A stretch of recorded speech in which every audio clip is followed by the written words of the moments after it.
The macabre case of the most evil Appalachian bride. Her terrifying sexual practices drove 3 husbands to their graves in just 4 years. That's what the people of Blackwater Hollow whispered in 1906 about Cordelia Thorne, the woman they called cursed. 3 marriages, 3 dead husbands, each death more mysterious than the last. The town said she practiced unnatural acts that drove good Christian men to madness and death. Church sermons denounced her deviant appetites. Mothers crossed themselves when her name was spoken. Sheriff Buck Coleman ruled each death an accident or suicide, but the rumors grew darker. Then Sarah May Whitfield returned home and found something the town didn't want her to see. Hidden in her dead father's journals were secrets about those 3 deaths. Secrets that painted a very different picture of who the real monster was. But some truths are buried so deep that digging them up can cost you everything, including your life. What really happened behind closed doors in Blackwater Hollow? And why was an entire town so desperate to destroy one woman's reputation? The letter arrived on a Tuesday morning in October 1906, sealed with trembling hands and desperate haste. Sarah May Whitfield set down her teacup in her Charleston boarding house parlor and recognized the familiar scrawl of her childhood friend Martha Henley before she even broke the wax. The contents made her blood run cold. "Sarah May, you must come home at once. Cordelia Thorne has returned to Blackwater Hollow, and the town has gone mad with fear and rage. They say she killed her husbands with unnatural practices, that she drove them to madness with her deviant appetites before sending them to their graves. 3 dead men in 4 years, and now she walks among us again like some cursed spectre. The church bells haven't stopped ringing since Sunday, and Reverend Patterson preaches fire and brimstone about the horror of Babylon returned to corrupt our Christian community. But Sarah May, I remember what your dear father said about looking beyond the surface of things, and something about this feels wrong in my very bones. Please come. I fear what they might do to her." Sarah May had fled Blackwater Hollow 5 years earlier, unable to bear the weight of her father's sudden death in what everyone called a mining accident. Reverend James Whitfield had been the moral compass of their small Appalachian community, a man who spoke truth to power and comfort to the afflicted. His loss had shattered something fundamental in Sarah May's faith, sending her fleeing to Charleston, where she could teach school children and pretend the darkness of her mountain home couldn't reach her. Now, as the train wound its way through the familiar curves of the Blue Ridge Mountains, she found herself returning to a place that felt more like a fever dream than a memory. The autumn leaves blazed red and gold against the granite peaks, beautiful and terrible in their dying glory, and Sarah May couldn't shake the feeling that she was descending into something far more dangerous than she had left behind. Blackwater Hollow hadn't changed much in 5 years, though it felt smaller somehow, more suffocating. The same weathered storefronts lined Main Street. The same cold dust settled on everything like a grey shroud, and the same suspicious eyes followed strangers from behind curtained windows. But there was something new in the air now, a tension that crackled like electricity before a thunderstorm. Conversations stopped when Sarah May passed, and more than once she caught fragments of whispered words that made her skin crawl. "Unnatural acts," she heard Mrs. Petton mutter to her companion outside the general store. "Poor Isaac Dalton, driven to madness by her wicked ways before he took his own life. 3 husbands dead," another voice added, "and each one died screaming, they say. What kind of Christian woman buries 3 men before she turns 25? Sarah May found lodging at the Hollow's only boarding house, a grim establishment run by the widow Preston, who regarded her with the kind of suspicion reserved for tax collectors and traveling preachers. The room was small and cold, with a window that faced the forest where Cordelia Thorne was said to be living in her dead grandmother's cottage, exiled from decent society. That first night, Sarah May lay awake, listening to the sounds of the mountains settling around her. Somewhere in the distance, a screech owl called its haunting cry, and closer to town, she could hear the low murmur of men's voices gathering in the street. The sound made her uneasy, reminding her of her father, stories about vigilante justice, and the terrible things that happened when fear overrode Christian mercy. She dressed quickly and crept to her window, peering through the thin curtains at the scene unfolding below. A group of perhaps 20 men had gathered in the street, some carrying torches, others clutching rocks and bottles. At their head stood Sheriff Buck Coleman, a man Sarah May remembered as being quick with his fists and slow with his compassion. His face was hard in the flickering light, and when he spoke, his voice carried the authority of someone accustomed to being obeyed. "She's a curse on this town," Coleman was saying. "3 good Christian men dead. And for what? To satisfy her unnatural hungers. The Lord himself commands us to drive out the corruption from among us." The crowd murmured its agreement, and Sarah May watched in horror as they began moving toward the forest path that led to the old Thorn cottage. She threw on her cloak and followed at a distance, her heart pounding as she witnessed something that would haunt her dreams for years to come. The cottage stood in a small clearing, dark except for the faint glow of a single candle in the window. It looked abandoned, almost ghostly in the moonlight, with its sagging roof and overgrown garden, but it was clearly occupied. And when the first rock crashed through the front window, Sarah May heard a woman scream in terror from inside. "Leave or join your husbands in hell," Sheriff Coleman shouted, hurling another stone that shattered the remaining glass. The mob surged forward, and Sarah May could see them throwing bottles and debris at the small structure, while a terrified figure cowered inside. But what struck her most was not the violence of the scene, but the calculated nature of it. This wasn't a spontaneous outburst of community rage. This was organized intimidation, led by the very man sworn to protect all citizens of Blackwater Hollow. Sheriff Coleman stood back as his followers did the dirty work, his face showing not righteous anger, but cold satisfaction. When the mob finally dispersed, Sarah May waited in the shadows until she was sure they were gone. Then, despite every instinct screaming at her to return to the safety of her boarding house, she approached the damaged cottage. The door hung open, and in the flickering candlelight she could see overturned furniture and broken glass scattered across the floor. "Hello?" she called softly. "Are you hurt? I want to help." A figure emerged from the shadows, and Sarah May's breath caught in her throat. The woman before her bore no resemblance to the evil seductress described in town gossip. Cordelia Thorne was small and fragile, with dark hair that had once been carefully styled, but now hung in disheveled strands around a face marked by fresh bruises. Her dress was torn, and her hands shook as she clutched a kitchen knife for protection. But it was her eyes that struck Sarah May most profoundly.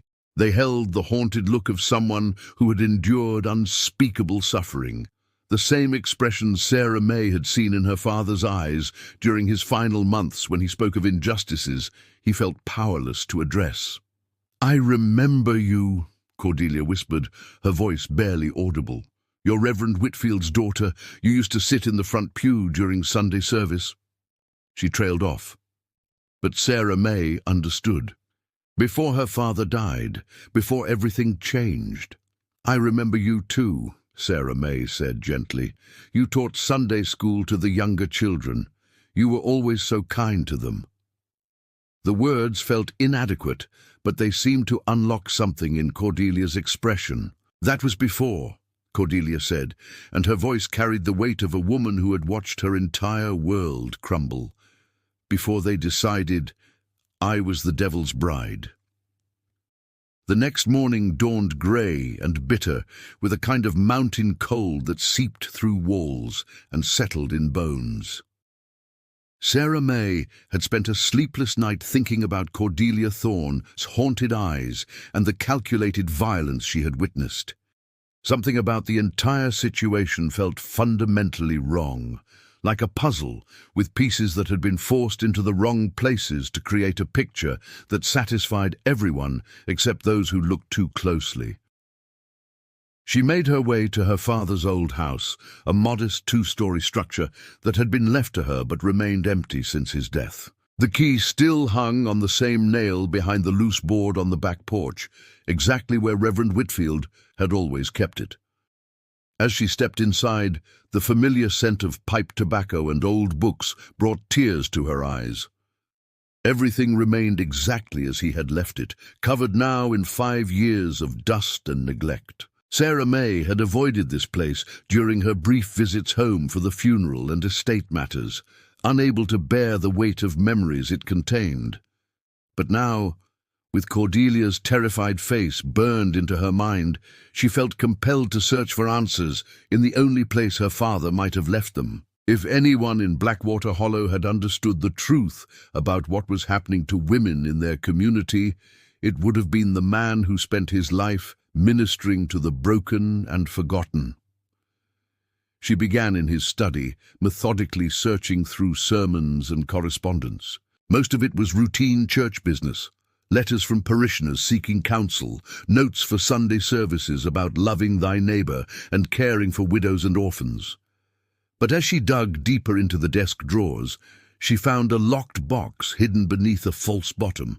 The key hung on the same chain as her father's pocket watch, and her hands trembled as she opened it. Inside were journals she had never seen before, written in her father's careful script, but containing entries that revealed a side of him she had never known. These were not the gentle meditations of a country preacher, but the anguished observations of a man watching his community tear itself apart while he struggled to find the courage to intervene. March 15th, 1902, she read, "Called to the Henderson place again today. Lucy's arm is broken this time, though she insists she fell down the stairs. The bruises on her throat tell a different story. Spoke to Sheriff Coleman about investigating, but he says a man's home is his castle, and the law has no place interfering between husband and wife. How many times must I hear those words? How many women must suffer while good Christian men look the other way?" Page after page revealed similar entries, a catalogue of domestic violence that Sheriff Coleman consistently refused to address. Sarah May's father had documented case after case of women seeking help, only to be turned away by the very man sworn to protect them. Wives with broken bones and blackened eyes, daughters sold into marriages they were too young for, widows whose husbands had died under suspicious circumstances that were never investigated. But it was the entries from 1904 and 1905 that made Sarah May's blood run cold. Her father had begun writing about unspeakable acts committed in darkness, and his growing suspicion that the devil walks among us, but not where the people point their fingers. He mentioned meeting secretly with women whose stories were too dangerous to record in detail, women whose husbands were pillars of the community, but monsters in private. September 3rd, 1904. One entry read, "Cordelia came to me after her first husband's death. Poor child, barely 20 years old, and already bearing scars that tell stories no woman should have to live. She begged me to help her escape before they married her to another man. But what power do I have against the mine company and their arrangements? Isaac Dalton has already paid her father's debts and considers her part of the transaction. I fear what Thomas Brewer did to her was only the beginning of her suffering." The implications hit Sarah May like a physical blow. Cordelia had not been a willing participant in multiple marriages, but a victim sold from one abuser to another. Her father had known this, had tried to help, and had been systematically blocked by the very systems meant to protect the innocent. Later entries revealed that Reverend Whitfield had begun documenting evidence, collecting testimonies from women who trusted him enough to speak truth about their suffering. He had been building a case, preparing to expose what he called a network of evil that reaches into every corner of our community. But his final entries written just weeks before his death, showed a man who had grown increasingly paranoid and fearful. "They know what I know," he had written in his last entry.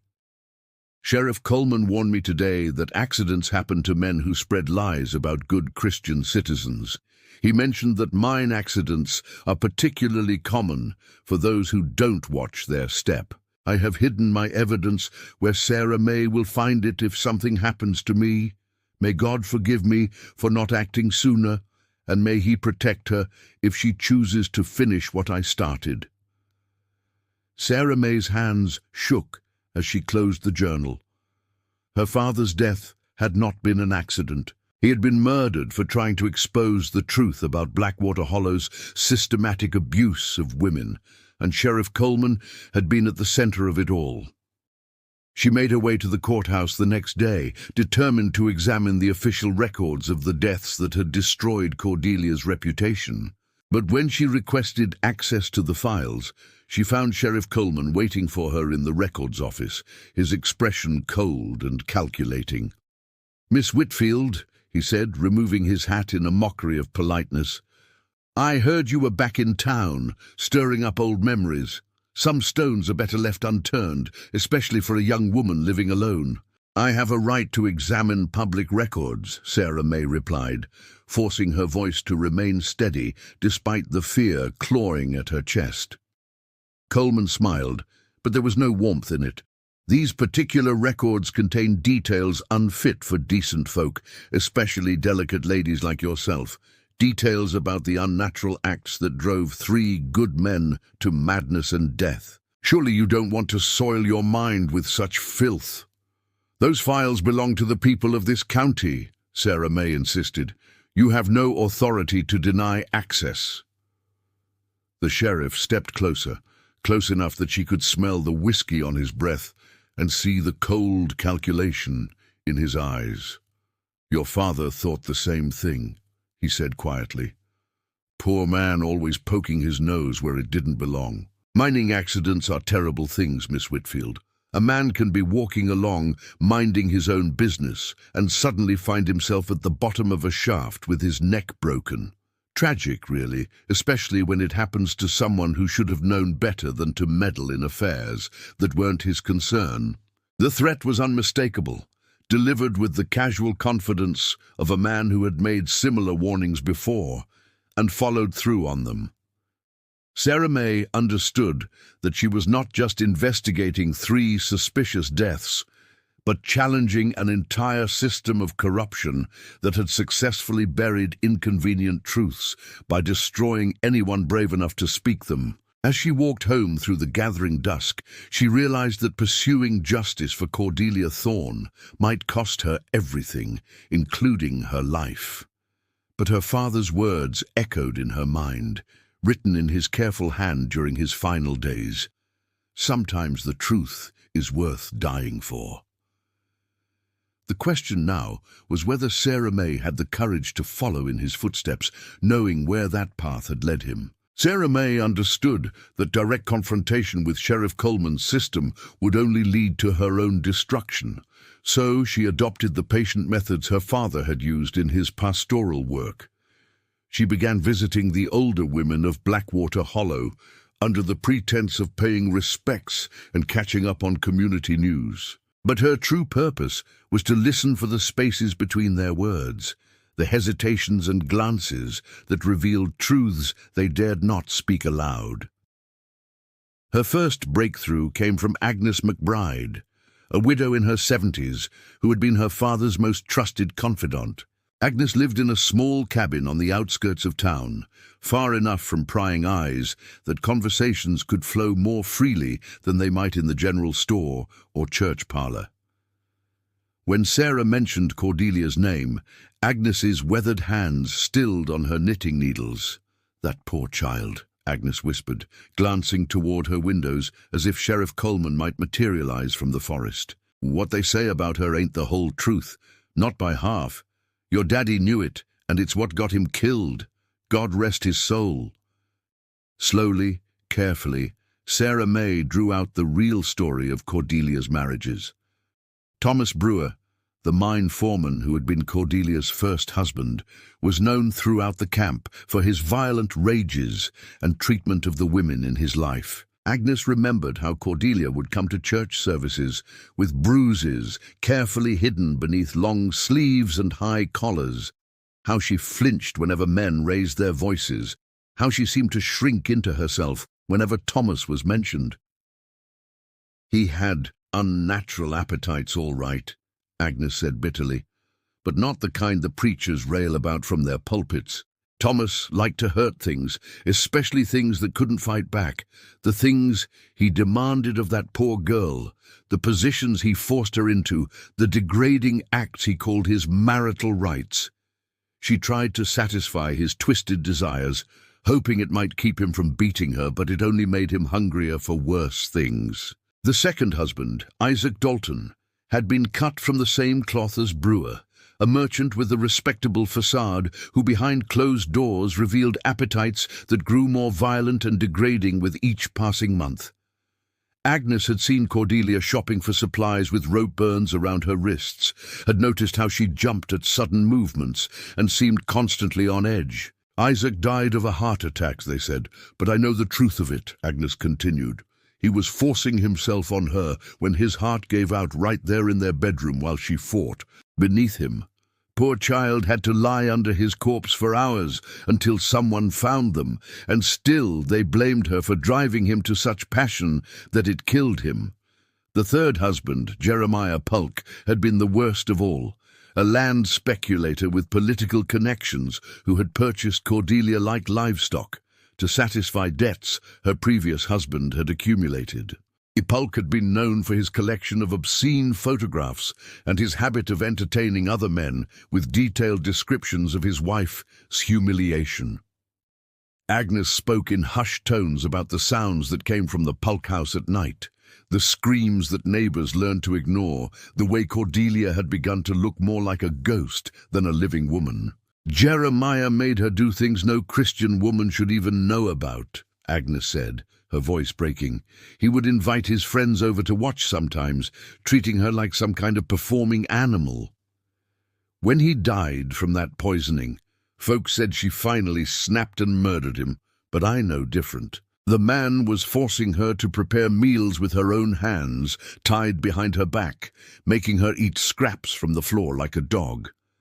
When she finally tried to run away, he caught her and made her cook his dinner as punishment. But his own cruelty killed him that night. He was so drunk and angry that he forced spoiled meat down her throat, then ate the same tainted food himself when she vomited it back up. Divine justice, if you ask me.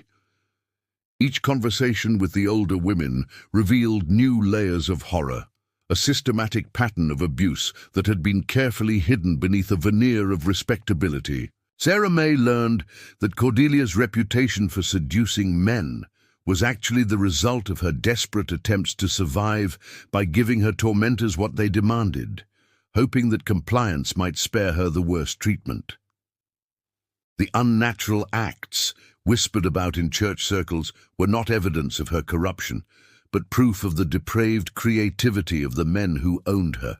But Sarah May's most important discovery came when she found additional correspondence hidden in her father's papers, letters exchanged with Dr. Edmund Hartwell in the county seat, who had examined Cordelia after each husband's death. Dr. Hartwell's medical reports, written in the careful language doctors used when documenting sensitive matters, painted a picture of systematic torture that made Sarah May physically ill. Patient exhibits extensive scarring consistent with repeated trauma, one report read.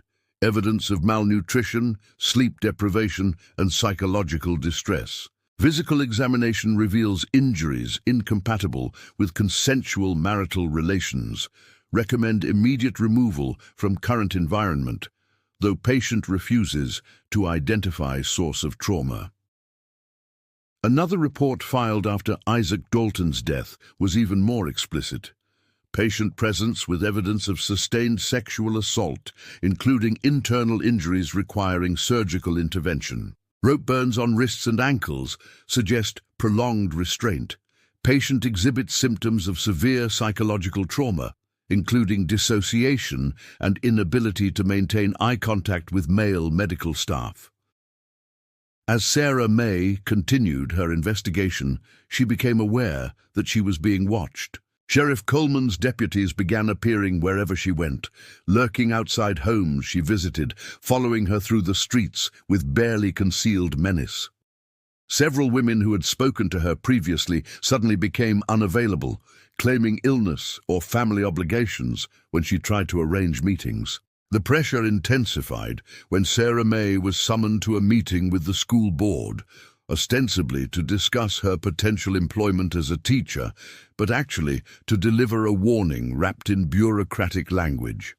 The mine company, which employed most of the town's breadwinners, had expressed concerns about her activities and their potential impact on community morale. If she continued to spread what they called malicious gossip about respected deceased citizens, her teaching position would be terminated, and she would find it difficult to secure employment anywhere in the region. Anonymous threats began appearing under her door, crude drawings and messages that made their meaning unmistakable. Someone had been watching her movements carefully enough to know her daily routines, and the knowledge that she was being stalked by unknown enemies made every shadow seem threatening. The breaking point came when Sarah May finally confronted Cordelia directly, cornering her near the creek where she came to wash her meager possessions. Cordelia's reaction to being approached was pure animal terror, and she collapsed to her knees, sobbing before Sarah May could even speak. "Please," Cordelia begged, "I never asked you to help me. I never wanted anyone else to die because of what I am." "What you are is a victim," Sarah May said firmly. "Tell me the truth, Cordelia, all of it.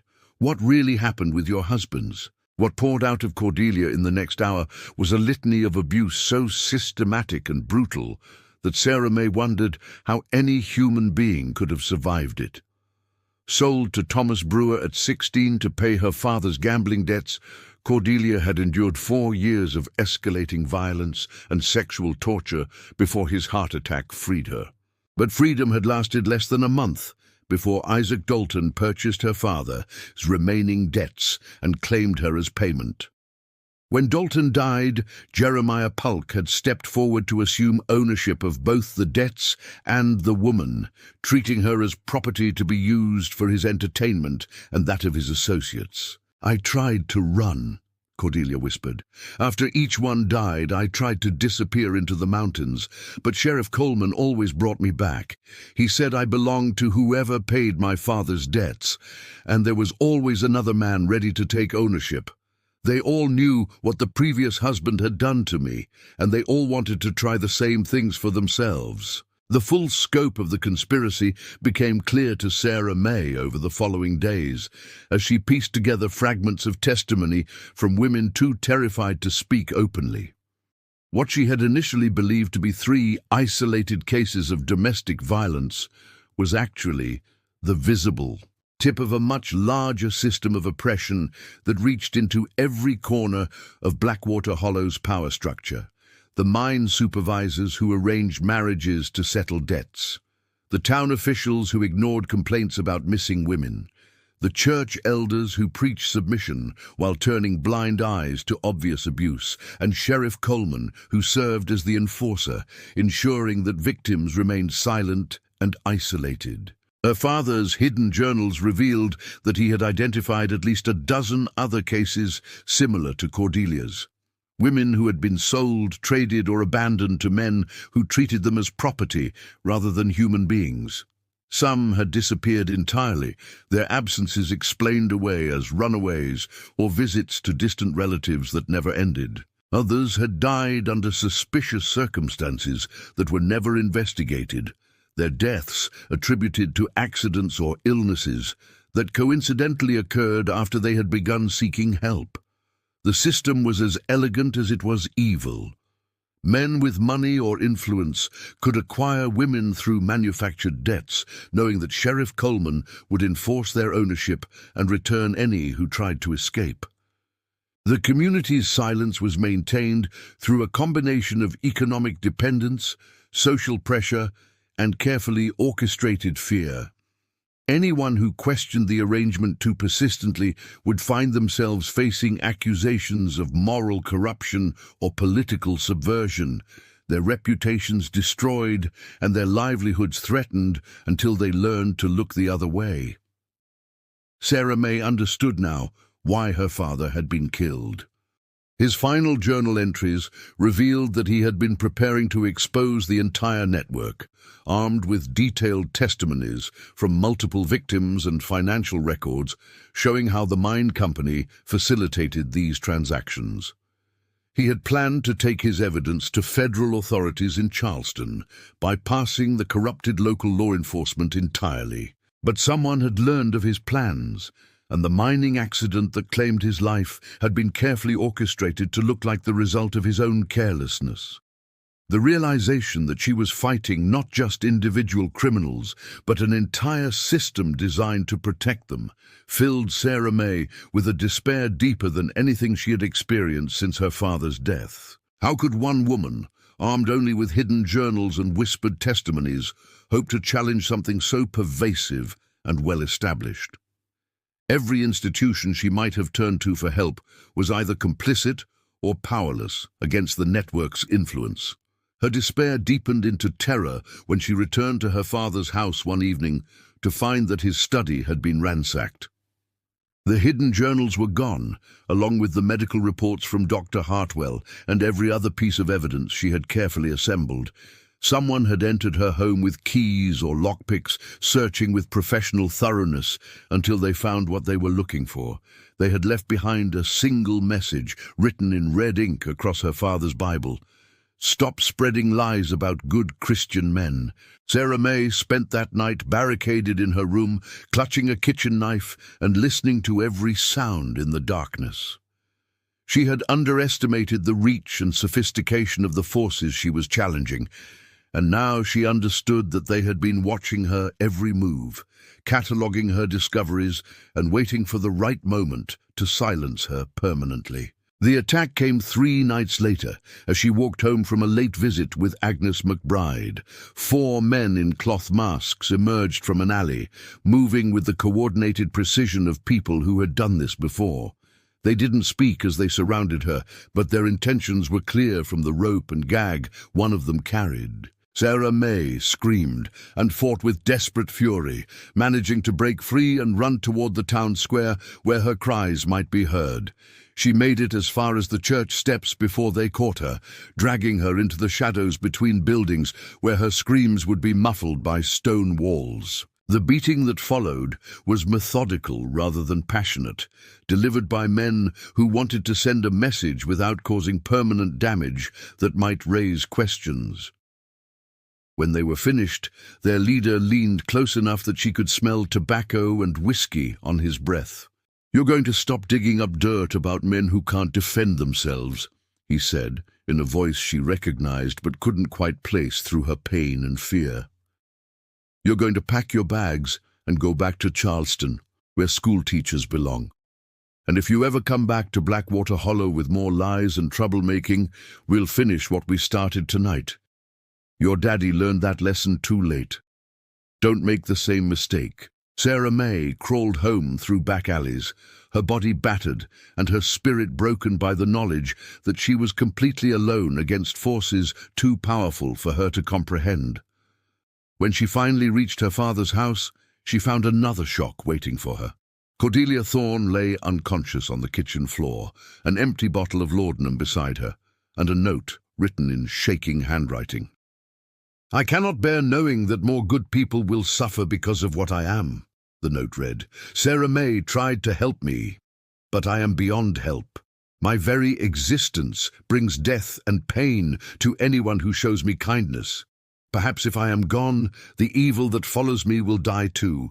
Please forgive me for being too weak to endure what God has given me to bear." Sarah May knelt beside Cordelia's barely breathing form, feeling for a pulse that fluttered weak and irregular beneath skin that had grown cold and clammy. She managed to get water down Cordelia's throat and induce vomiting, purging some of the poison from her system, but the woman remained unconscious and dangerously close to death. As Sarah May sat vigil through the longest night of her life, she found herself reading from her father's Bible, seeking comfort in familiar passages that now carried new meaning. Her father had underlined verses about justice rolling down like waters and righteousness like a mighty stream, about defending the cause of the weak and fatherless and maintaining the rights of the poor and oppressed. But scattered throughout were other markings she had never noticed before, passages about the cost of speaking truth to power, about the suffering that came to those who challenged corrupt systems, about the patient work of building righteousness in places where evil had taken root.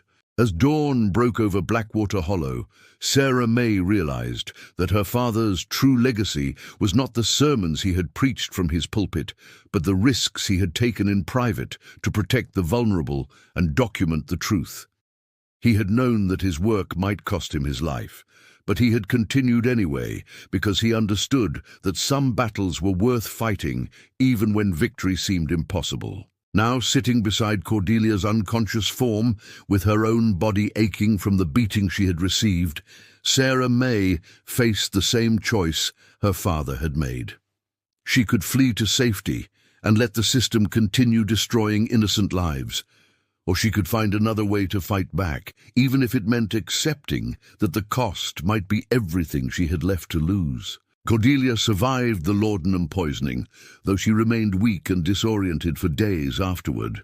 As Sarah May nursed her back to health, a profound transformation occurred in her own understanding of what justice meant in a world where the systems meant to protect the innocent were themselves corrupted beyond redemption.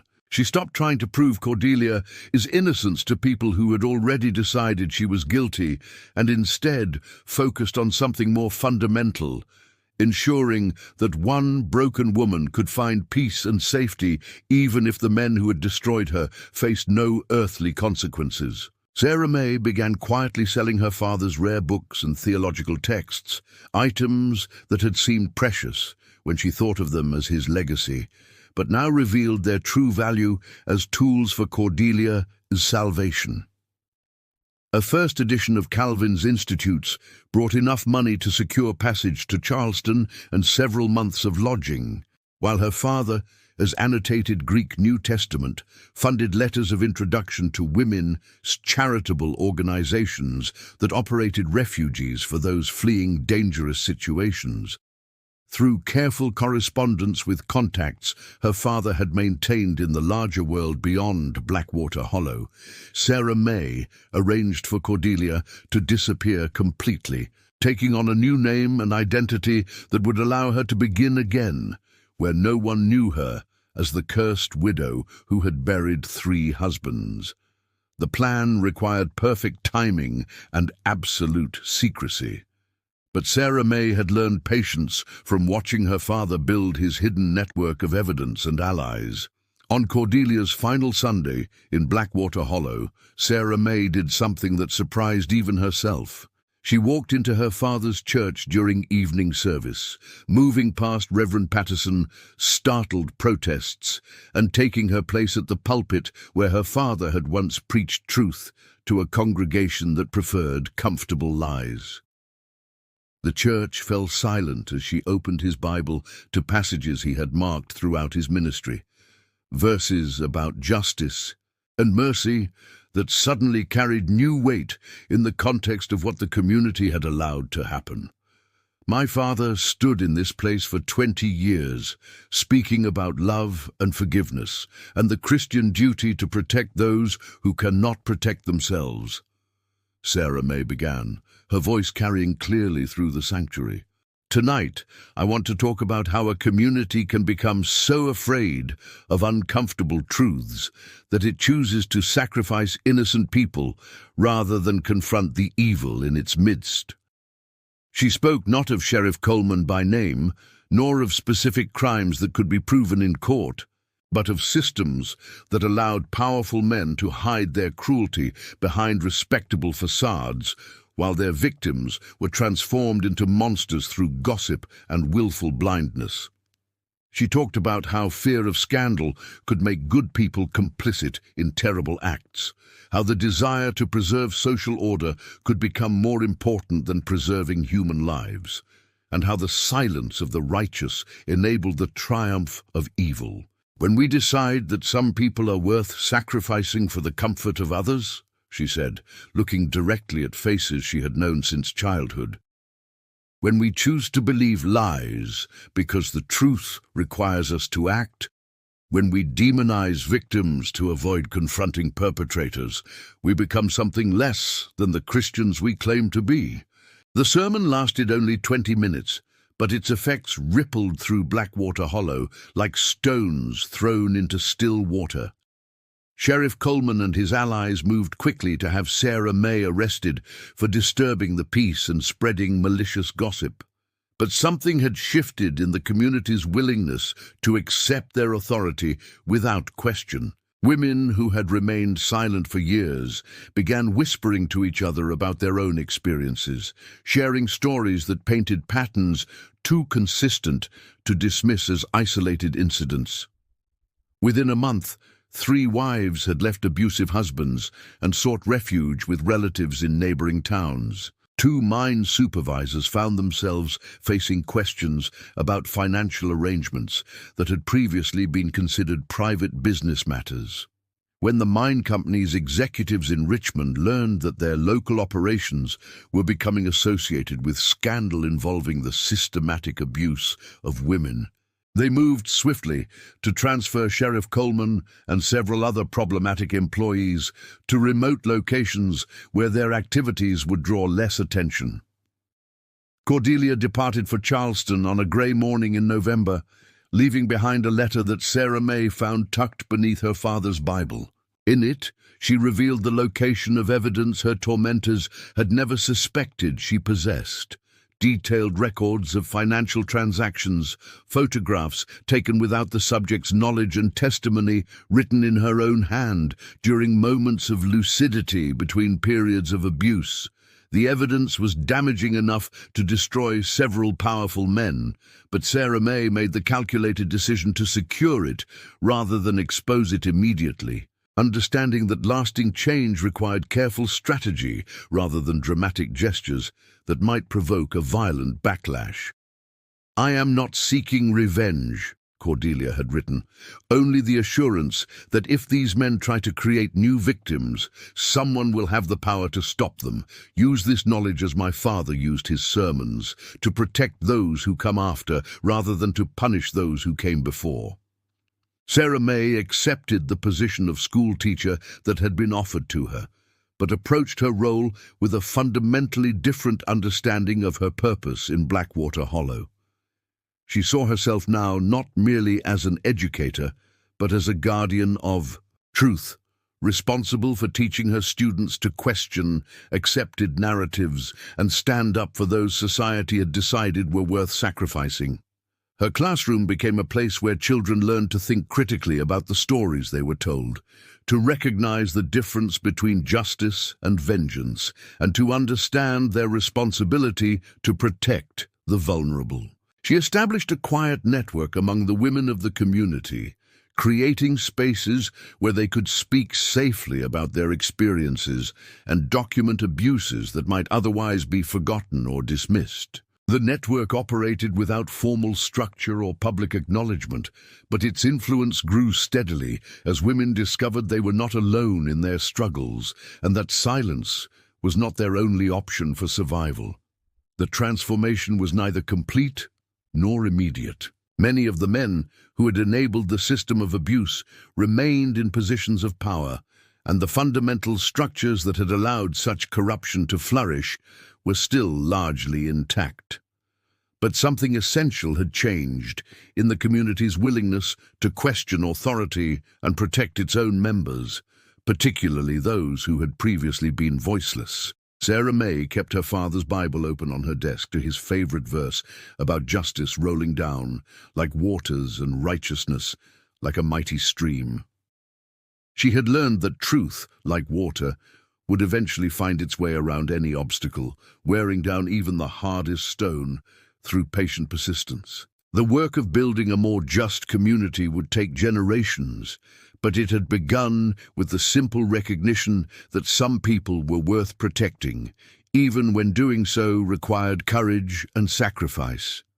Years later, when former students returned to visit their teacher, they would find her still at her desk, still teaching children to think for themselves, still keeping watch over a community that had learned the hard lesson that evil triumphs not when good people do evil things, but when good people choose to do nothing at all. The town had not become perfect, but it had become conscious, and that consciousness was the foundation upon which all other change would eventually be built.